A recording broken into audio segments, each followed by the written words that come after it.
आज मैं आप लोगों को संस्कृत में कारक से संबंधित वाक्यों का अनुवाद करने के लिए सिखाऊंगा। इसके पहले मैंने आपको तालिका के अनुसार, जैसे कि यह राम है, इस तरीके के वाक्यों को मतलब सिखाने का प्रयास किया था और आपने उस वीडियो को देखा होगा तो आपको इसका अनुवाद करने आ भी गया होगा। ये दोनों, ये सब, वे सब, तुम लोग, तुम सब वगैरह करके इस तरीके से। और कुछ एक लट लकार की बातें भी सिखाई गई थी कि राम घर जाता है, यह सामान्य वाक्य था। और यह कालवाचक वाक्य है जिसमें राम वर्तमान में घर जा रहा है, फिलहाल वह घर जा रहा है अर्थात वर्तमान काल में है। तो ऐसी अवस्था में आपको तीतः अंति के हिसाब से कार्य हो रहा था और इसमें जो अस्ति अस्तः के हिसाब से कार्य हो रहा था। लेकिन आज मैं जो आपको बता रहा हूँ वह क्या है कि कारक के हिसाब से है। किसके हिसाब से है? कारक। कारक का मतलब होता है, आपको हिंदी में बताया भी गया है, लगभग हिंदी और संस्कृत में कारक एक ही है। सिर्फ एक छोटी सी अंतर उसमें है कि हिंदी में संबंध को कारक कहा जाता है, लेकिन संस्कृत में संबंध को विभक्ति कहा जाता है। ठीक है, विभक्ति क्या है, कारक क्या है, इन सभी को मैंने पिछले वीडियो में लिखवाया भी था और आपने उसे लिखा भी था और वह वीडियो अभी भी उपलब्ध है। आपने यदि नहीं देखा, यदि आपका छूट गया हो तो आप पिछले वाले वीडियो को देख करके कारक एवं उसके भेद का जबरदस्त परिचय करके डाला गया है। आप उसको देख करके कारक को समझ सकते हैं, मतलब उसकी परिभाषा को जान सकते हैं। फिलहाल रिवीजन के तौर पर मैं उसे बताने का प्रयत्न कर रहा हूँ कि उसका रिवीजन कैसे आप कर सकते हैं। जैसे कि सबसे पहले कारक को आप समझिए। जैसे कि अगर कोई मतलब लिखा जाए राम घर है, राम घर है, यह वाक्य किसी भी दृष्टिकोण से सही नहीं दिख रहा है, क्योंकि इसमें कारक अर्थात विभक्ति का प्रयोग नहीं किया गया है। यदि इस वाक्य में विभक्ति का प्रयोग किया गया होता तो यह वाक्य आपको पूरा क्या है कि मतलब सुटेबल दिखता, सही दिखता। यहाँ विभक्ति का प्रयोग नहीं हुआ है। अगर मैं यहाँ राम का घर है ऐसा अगर मैं लगाता हूँ तो यह वाक्य जाकर के क्या हुआ, पूरा हुआ। अब यहाँ का जो है संबंध का रूप है और आपको बताया भी गया था कर्ता ने कर्म को करण से संप्रदान को के लिए आपादान से संबंध काके की अधिकरण में पर संबोधन हे अहो अरे अजी, यह इसका संकेत था। और इस संकेत के हिसाब से जो शब्द जुड़े होते थे वह उसके हिसाब से वह चलता था। तो आज अब राम का जो है संस्कृत क्या होगा, इस वीडियो को यदि आप अंत तक देखते हैं तो आपको राम का घर है इस वाक्य को संस्कृत में अनुवाद बनाने आ जाएगा।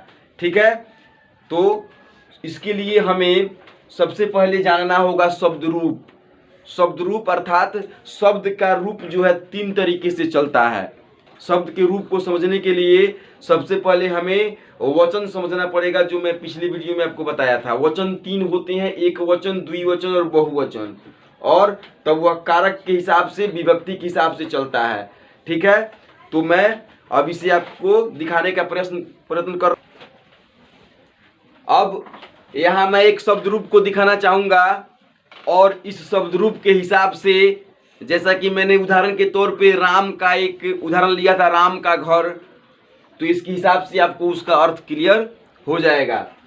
शब्द रूप का सबसे पहला रूप होता है, मतलब पुल्लिंग के हिसाब से मैं पहले दिखा रहा हूँ।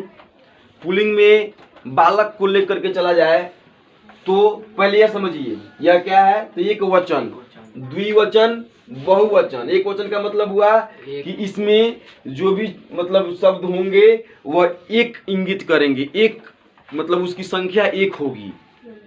इसमें जो शब्द होंगे उसकी संख्या दो होगी और बहुवचन में शब्द होंगे उसकी संख्या 2 से अधिक होगी। और यह है विभक्ति, यह विभक्ति है फिलहाल, यही कारक का रूप है, यह कारक में से आया है। प्रथमा का मतलब हुआ कर्ता, द्वितीय का मतलब हुआ कर्म, तृतीय का मतलब हुआ करण, चतुर्थ का मतलब हुआ संप्रदान, पंचमी का मतलब हुआ आपादान, षष्ठी का मतलब हुआ संबंध, सप्तमी का मतलब हुआ अधिकरण और संबोधन तो है ही। समझ रहे हैं ना? अर्थात यह विभक्ति है और यह विभक्ति कारक के रूप में है। यदि आपको इस बात को लिखना है यहाँ साइड में कर्ता कर्म, तो आप यहाँ पे साइड में अपने कॉपी में लिख सकते हैं मेरे वीडियो को रोकते हुए। ठीक है, हालांकि मैंने जो बताया है उसके हिसाब से अब बैठाएंगे तो यह क्लियर हो जाएगा, लिखने की आवश्यकता नहीं पड़ेगी। कर्ता कर्म करण संप्रदान आपादान संबंध अधिकरण। ठीक है, इसका चिन्ह होता है कर्ता ने, इसका मतलब हुआ ने। यहाँ जो है ने, अर्थात अगर मैं लिखता हूं बालकः बालको बालका, तो बालकः का मतलब हुआ लड़का ने, बालकों का मतलब हुआ 2 लड़कों ने, बालका का मतलब हुआ बहुत से लड़कों ने। अगर इस बात को भी यदि आप लिखना चाहते हो तो आप लिख सकते हैं। बालकः का मतलब हुआ एक लड़का ने, अर्थात अगर कहीं किसी वाक्य में ऐसा शब्द आया कि एक लड़के ने कोई कार्य किया, कुछ भी एक लड़के ने पढ़ा, एक लड़के ने खेला, या एक लड़का आया, तो ऐसी जगहों पर आप एक लड़के का क्या लगाइएगा? बालकः। क्या लगाइएगा? बालकः। और जब 2 लड़के आएंगे, जब 2 लड़कों का प्रयोग ने के माध्यम से जोड़ा गया होगा, अर्थात 2 लड़कों ने कोई कार्य किया होगा, तो वहां पे बालको 2 लड़के पढ़ते हैं, अर्थात 2 बालको पठतः। पहले यह समझिए, मैंने आपको पहले भी बताया है कि संस्कृत का वाक्य लिंग वचन और कारक के हिसाब से मतलब उसको बैठाया जाता है। अगर एक बालक होता तो बालकः लगेगा, 2 होगा तो बालको, और बहुत सारा होगा तो बालका। अर्थात इसका मतलब हुआ एक लड़का ने, इसका मतलब हुआ 2 लड़कों ने, इसका मतलब हुआ बहुत से लड़कों ने। अब द्वितीय में होता है बालकः बालको बालका बालकम बालकम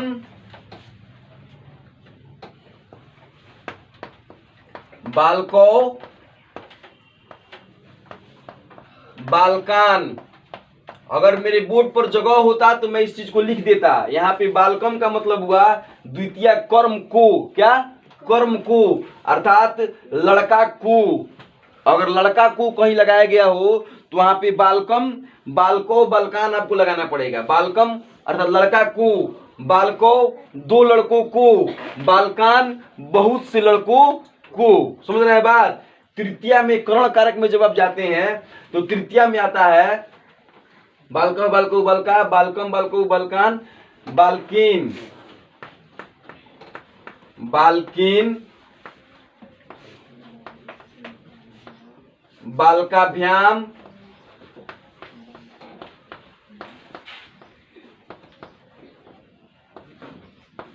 बालकीन बालकाभ्याम बालके।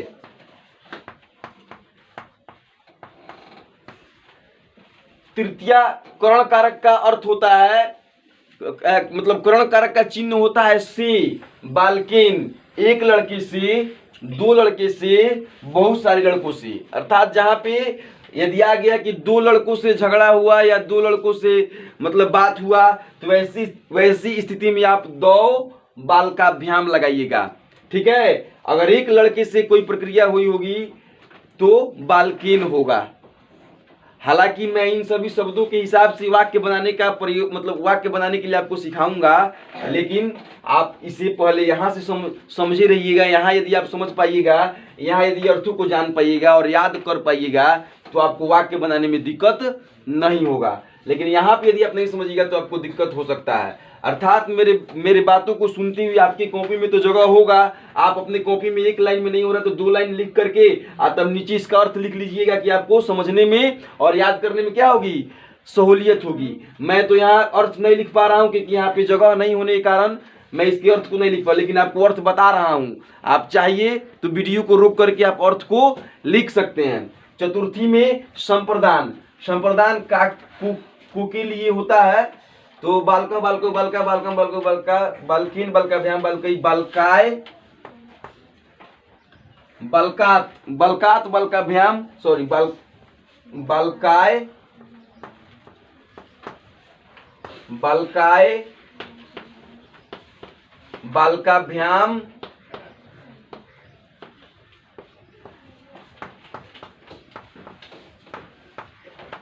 बालकेभ्य। जो हिंदी में आपको कारक पढ़ाया गया है उसमें कहा गया होगा संप्रदान में कि किसी को देने या लेने के अर्थ में चतुर्थी विभक्ति होती है। तो यहाँ बालकाय, जब बालक को लड्डू मतलब माता बालक को लड्डू देती है, ऐसे इस टाइप का जब वाक्य आएगा तो बालक को के जगह पे क्या हो जाएगा, बालकाय हो जाएगा। एक बालक होगा तो बालकाय, बालक को बालकाय, 2 बालक को बालकाभ्याम, बालकेभ्य, बहुत सारे बालकों के लिए बालकेभ्य। आप यह सोच रहे होंगे कि द्वितीय में भी को होता है, कर्ता ने कर्म को, तो यहाँ जो को है यह को जो है किसी को देने या लेने के अर्थ में नहीं होता है, जबकि संप्रदान में जो को होता है वह किसी को कुछ हम देते हैं या उसे लेते हैं उसी अर्थ में जो है को या के लिए लगाया जाता है। समझ गए? तो यहाँ थोड़ा सा बारीकी से आप पहचान कर सकते हैं कि द्वितीय में कौन सा शब्द है और चतुर्थी में कौन सा शब्द है। जब आप द्वितीय के शब्द को पहचान लीजिएगा, जब आप द्वितीय के शब्द को पहचान लीजिएगा कि द्वितीय में क्या होगा, तो आप आसानी से जो क्या है कि मतलब इन शब्दों का उपयोग सीख लीजिएगा।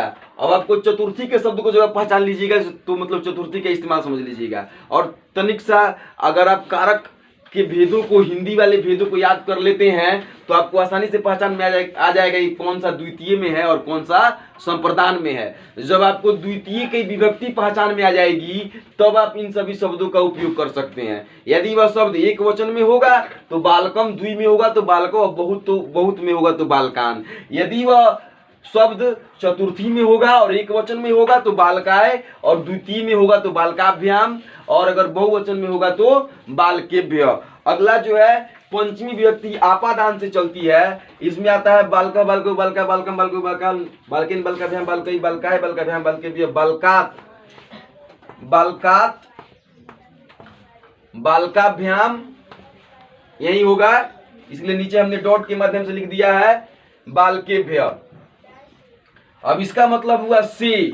अब देखिए आपादान का भी चिन्ह होता है से, और करण कारक का भी चिन्ह होता है, तृतीय का भी चिन्ह होता है से। तो 2 से होते हैं। से में भी क्या है कि एक से अलगाव का बोध होता है और एक से नजदीकी का बोध होता है। जैसे कि राम कलम से लिखता है, यहाँ कलम जब कॉपी के नजदीक आती है तभी लिखने का कार्य संपन्न होगा, ठीक है। और आपादान में जो से होता है उस से विचलन अर्थात अलगाव का बोध होता है। जैसे कि पेड़ से पत्ता गिरता है, तो पेड़ से जब पत्ता गिरता है ऐसी स्थिति में जब वाक्य आएगा जिससे कि अलग होने का बोध होगा तो वहां पे आप आपादान पंचमी के हिसाब से चलिएगा, ठीक है। और जहां पर जिस से नजदीक होने का बोध होगा कि राम कलम से लिखता है, तो वैसी अवस्था में राम कलम से लिखता है तो राम कलमेन, कलम एक ही है, एक वचन है कलम। जब कलम एक वचन है तो उसके लिए बालकेन के हिसाब से कलमेन लग जाएगा। राम कलमेन लिखती। और वृक्ष से पत्ते गिरते हैं, यहाँ पे पत्ता गिरता है वृक्ष से, तो वृक्ष में जो है आपादान है क्योंकि पत्ता वृक्ष से अलग हो रहा है। तो सबसे पहले आपको पहचानना होगा कि इस वाक्य में जो वाक्य यदि आपको अनुवाद करने के लिए दिया गया है उस वाक्य में शब्दों में कौन सी विभक्ति है और कौन सा कारक है, तब उसके बाद आप उसके शब्दों का इस्तेमाल कर सकते हैं। यदि वह कारक पंचमी में आया, आपादान में आया, तो ऐसी स्थिति में आप क्या है कि वृक्ष से पत्ते गिरते हैं, वृक्ष भी एक है तो वृक्षात, पत्ता भी एक गिर रहा है तो पत्रम पतति। अगर वृक्षों से पत्ते गिरते हैं, बहुत सारे वृक्षों से पत्ते गिर रहे हैं, तो वहां पे हो गया वृक्षेभ्य पत्राणि पतंती। क्योंकि पत्राणी में इन सभी चीजों को मैं वाक्य जब बताऊंगा तो उस समय बताऊंगा। फिलहाल आपको समझने के लिए इसको यह शब्द रूप क्या है, शब्द रूप में क्या क्या चीजें हैं इसमें बताया, मतलब इसको समझाने के लिए मैं प्रयास कर रहा हूं। आगे षष्ठी, षष्ठी में आता है संबंध का की के लिए होता है संबंध, जबकि षष्ठी को षष्ठी में देखेंगे तो षष्ठी विभक्ति में आता है संबंध, हिंदी के हिसाब से संबंध कारक, लेकिन संस्कृत के हिसाब से संबंध विभक्ति। यह एक ऐसा विभक्ति है जिसको हम लोग विभक्ति में रखते हैं। यह ऊपर जो 5 है यह सब कारक में आता है और नीचे जो 1 2 है यह भी कारक में आता है, लेकिन यह षष्ठी जो है यह विभक्ति में आता है। अर्थात इसमें आ जाएगा बालकस्य, बालकस्य, बालकयो, आधा क होना चाहिए, बालकयो, बालका नाम, ठीक है। बालकस्य बालकयो बालका नाम, इसका मतलब हुआ, बालकस्य का मतलब हुआ बालक का, ठीक है। पूरा क होगा, आधा क नहीं होगा। बालकस्य, बालकस्य का मतलब होता है कि बालक का, बालक के या बालक की। जैसे राम का घर था तो वहां लग जाएगा रामस्य गृहम, क्या लगेगा, रामस्य गृहम। अर्थात बालकस्य, बालक का, बालक की या बालक के। बालकयो, 2 बालकों का, 2 बालकों की, 2 बालकों के। बालका नाम, बहुत से बालकों का, बहुत से बालकों की, बहुत से बालकों के। अर्थात ये सब चीजें बिल्कुल आसान है। जिस तरीके से जो आप लोग कारक का चिन्ह याद किए थे, कर्ता ने कर्म को करण से, संप्रदान को के लिए, आपादान से, संबंध काके की, उसी तरीके से यह सब सेट करना है। और इसमें जो होगा वह एक वचन होगा, इसमें जो होगा द्विवचन होगा, और इसमें जो होगा बहुवचन होगा। मेरे हिसाब से बिल्कुल आसान है। और सप्तमी में आता है अधिकरण, बालके, बालके, बालकयो, बालकेशु, ठीक है। अब यहाँ अधिकरण का चिन्ह होता है में पर, क्या होता है, में पर। आपको पहले सब बताया गया है। बालके का मतलब हो गया कि लड़कों में, एक लड़का में या मतलब लड़का पर, ठीक है। जैसे कि इसका इस्तेमाल होगा टेबल पर घड़ी है या बेंच पर पुस्तक है, तो ऐसी स्थिति में सप्तमी में विभक्ति होगी और अधिकरण कारक होगा। तो बालके मतलब एक लड़का में, एक लड़का पर, 2 लड़का में, 2 लड़का पर, बहुत सारे लड़कों में, बहुत सारे लड़का पर। और यह संबोधन यह क्या है कि प्रथम विभक्ति के तहत चलता है। हे बालक, एक लड़का को जब संबोधित करना हो तो हे बालक, हे के बाद विस्मयादि बोधक, हे बालक के बाद विस्मयादि बोधक चिन्ह का प्रयोग किया जाएगा इसमें। हे बालको, हे बालका। संबोधन अर्थात संबोधित करने के लिए किसी को हे बालको, हे बालका का प्रयोग किया जाता है। तो इस तरीके से यह शब्द रूप जो बालक का पुल्लिंग शब्द रूप पूरा होता है, इस शब्द रूप के ऊपर, इन्हीं शब्द रूप के ऊपर आप बैठा करके राम का या मतलब किसी भी पुल्लिंग शब्दों का आप शब्द रूप इस तरीके से बना सकते हैं जो पुल्लिंग हो, ठीक है। इसके बाद मैं आपको लता का शब्द रूप और फल का शब्द रूप दिखाऊंगा, जिसके हिसाब से लिंग 3 होते हैं ना, स्त्रीलिंग, पुल्लिंग, नपुंसक लिंग। तो जब जो पुल्लिंग के हिसाब से शब्द मिलेंगे आपको, उसके कारक चिन्हों को यदि बदलना होगा तो आप इसके हिसाब से बदलिएगा, ठीक है। और इसके बाद यदि स्त्रीलिंग के हिसाब से करना होगा तो लता के हिसाब से, और फल के हिसाब से कोई कीजिएगा। इसके ऊपर राजा मतलब बालक और राम, ठीक है। ऐसे ऐसे जो पुल्लिंग हो, जो चीजें, जो शब्द पुल्लिंग हो वह इसके हिसाब से चलेगा, ठीक है। अब इसके बाद मैं आपको कुछ अनुवाद दे रहा हूं और इसके ऊपर बनाने का प्रयत्न आप कीजिए। पहले आप इस तालिका को, बालक शब्द रूप इस तालिका का नाम है, इसको लिख लीजिए और इसकी हिंदी के साथ आप एक नोट्स बना लीजिएगा और तब उसको याद करने का प्रयत्न कीजिएगा, क्योंकि इसकी आवश्यकता आपको अनुवाद में पूरी मिलेगी।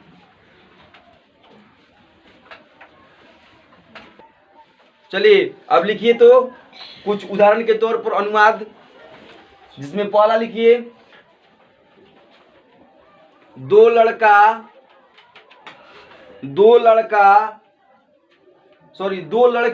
लड़के खेलते हैं। जब दो होगा तो लड़का नहीं लिखा जाएगा, लड़के लिखा जाएगा। दो लड़के खेलते हैं। लड़के विद्यालय से घर जाते हैं। लड़के विद्यालय से घर जाते हैं। लड़कों में राम सुंदर है। लड़कों में राम सुंदर है। लड़कों में राम सुंदर है।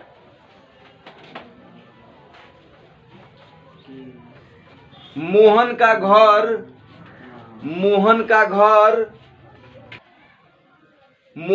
घर सुंदर है। राम कलम से लिखता है।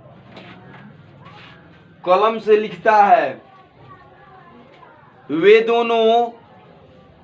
दोनों पैर से लंगड़े हैं। वे दोनों पैर से लंगड़े हैं।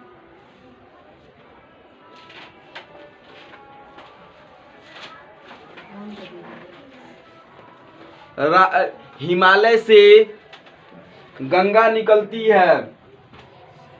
हिमालय से गंगा निकलती है। मुनियों में कालिदास श्रेष्ठ हैं। वृक्ष से पत्ते गिरते हैं।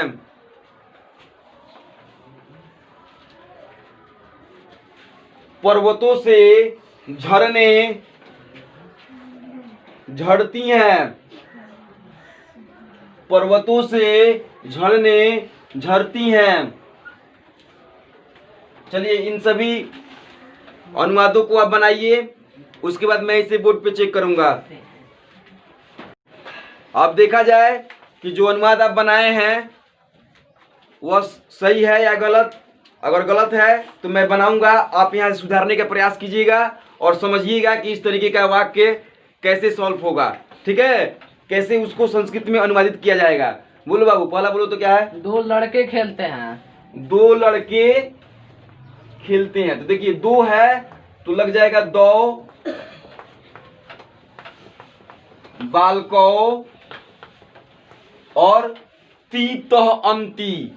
तो अगर एक लड़का होता तो खेलती, दो लड़का है तो खेलतः।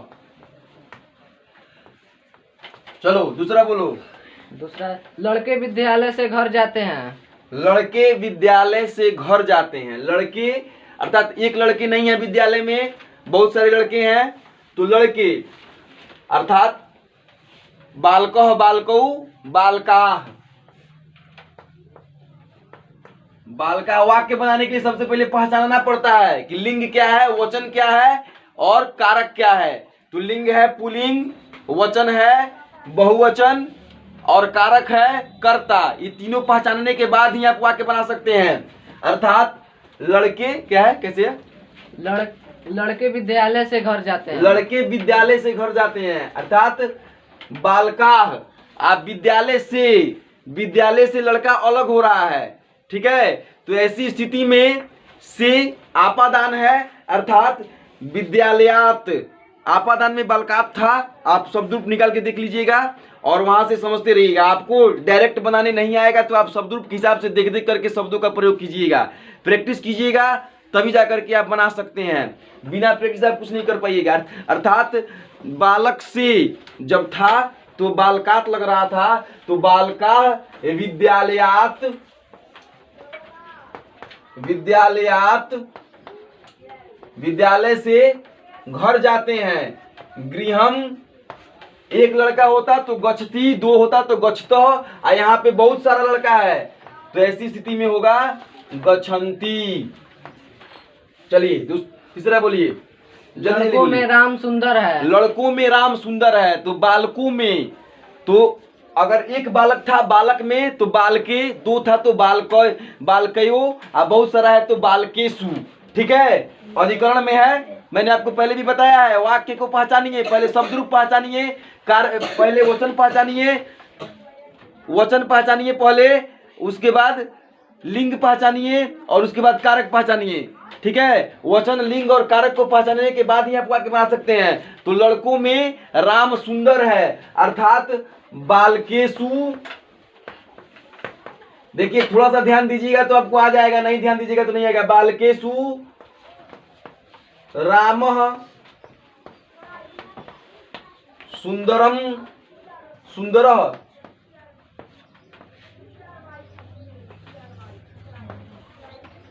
रमणीय भी हो सकता है, रमणीय लिखिए।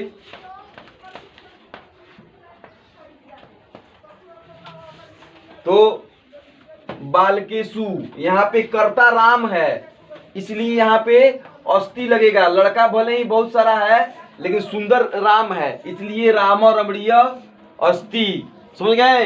अगर बहुत सारा होता, राम की संख्या अगर ज्यादा होती तो संति लगता। हाँ, आगे बोलो। मोहन का घर सुंदर है। मोहन का, तो मोहन का बालक का बालकस्य था इसलिए रामस्य गृहम सुंदर, सुंदर भी हो सकता है, रमणीय भी हो सकता है, मधुर भी हो सकता है, सुंदर अस्ति। चलिए आगे। राम कलम से लिखता है। राम, राम कलम से, इस कलम में जो है तृतीय विभक्ति करण कारक है इसलिए राम कलमेन लिखती। आगे। वे दोनों पैर से लंगड़े हैं। वे दोनों पुल्लिंग है इसलिए तो, और पैर से, तो पैर भी यहाँ पे द्वितीय विभक्ति में चलेगा। तो पादेन और पदाभ्याम, पादेन में एक पैर होगा और पदाभ्याम में दो पैर होगा, अर्थात पदाभ्याम खंजम, लंगड़ा क्या हो जाएगा खंजम, तो है तो अस्तः। ठीक है, आगे। इसमें क्रिया नहीं लगी है, अगर क्रिया लगती तो जैसे कि लिखती है, लिख क्रिया है तो लिखती लगा है, अगर क्रिया नहीं है इसमें तो अस्तः लगा है। हिमालय से गंगा निकलती है। हिमालय से, हिमालय से जो है गंगा अलग हो रही है, पानी जो है उसका अलग हो रहा है इसलिए यहाँ पे हो जाएगा हिमालयात, हिमालयात, हिमालयात गंगा निवसती, एक गंगा है इसलिए निवसती। आगे। मुनियों में कालिदास श्रेष्ठ है। मुनियों में, तो जैसे यहाँ पे बालकेशु लगा है वैसे लगेगा मुनीसु कालिदास श्रेष्ठम, श्रेष्ठ हैं जी। श्रेष्ठम अस्ति, अगर श्रेष्ठ थे होता तो आश्रित लगता, था थे के लिए आश्रित लगता है, यहाँ पे है तो अस्ति लगा है। ठीक है, अब क्या है? अब 9 नंबर है। वृक्ष से पत्ते गिरते हैं। वृक्ष से पत्ते गिरते एक हैं। मिनट रुक जाओ। वृक्ष से पत्ते गिरते हैं, तो यहाँ भी वृक्ष जो है इसमें आपादान होगा, तो वृक्ष, वृक्ष से, वृक्षात पत्ते, पत्ते ज्यादा है ना, एक पत्ता होता तो पत्रम लगता, लेकिन यहाँ पे पत्ता ज्यादा गिर रहा है इसलिए बहुवचन में होगा पत्राणी। एक पत्ता होता तो पत्रम, दो पत्ता होता तो पत्रम पत्रे, पत्रे लगता, लेकिन बहुत सारा है तो पत्राणी पतंती। यहाँ जो है यह पत्रम नामक जो शब्द है, यह क्या है कि यह मतलब नपुंसक लिंग के हिसाब से फलम फले फलानी फलेन फलाभ्याम फले के हिसाब से चलेगा, जो आपको बाद में बताया जाएगा। फिलहाल आपको बालक शत्रु बताया गया था। चलिए आगे।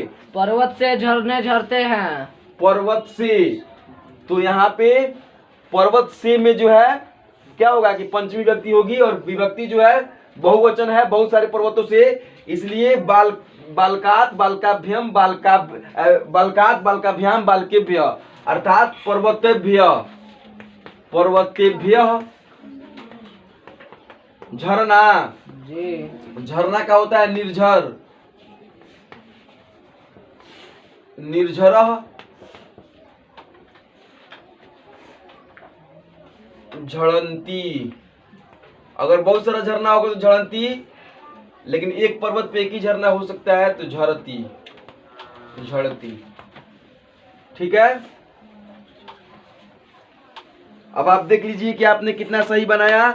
और मैं आपको एक बात बताना चाहूंगा कि जब तक जो है आप इसका मतलब प्रैक्टिस नहीं कीजिएगा, इस तरीके के वाक्यों को बनाइएगा नहीं, अनुवाद बनाइएगा नहीं, तब तक ये आपको नहीं आएगा।